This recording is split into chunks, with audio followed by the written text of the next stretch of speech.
لوگوں کو شب برات کا حوالہ بھی نہیں مل رہا، حالانکہ ترمذی شریف میں حدیث موجود ہے، سیاستہ کی روایت ہے ترمذی میں۔ پہلے کہتے ہیں سیاستہ سے دکھاؤ، جب سیاستہ سے مل گئی تو اب اور کدھر جانا ہے؟ اور ابن ماجہ میں موجود ہے مولا علی کی روایت، اور ذرا ترتیب دیکھیے گا، یہ ترمذی کی حدیث ہے، اور امام ترمذی نے تو پورا باب باندھا ہے 15ویں شعبان پر، پورا باب۔ اب تمہاری مرضی ہے اگر تم نئی بات کو سمجھنا چاہتے، لیکن میں نے پہلے بھی کہا تھا، پھر کہتا ہوں، اگر ہمیں کوئی شخص کہتا ہے کہ شب برات کو اٹھ کے نفل نہ پڑھو، تو بھائی نفل ہم نے پڑھنے اللہ کی رضا کے لیے،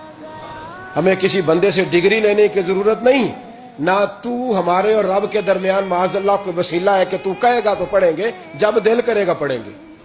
اور جتنے دل کرے گا پڑھیں گے۔ ہم تو نفل کہہ رہے ہیں اس کو، ہم نے کب کہا ہے ضروری ہے جو عشاء پڑھ کے سو جائے فجر تک سویا رہے، ہم اس کو گناہگار نہیں کہہ رہے، لیکن یہ ضرور کہیں گے کہ گولڈن چانس مس کر دیا اس نے،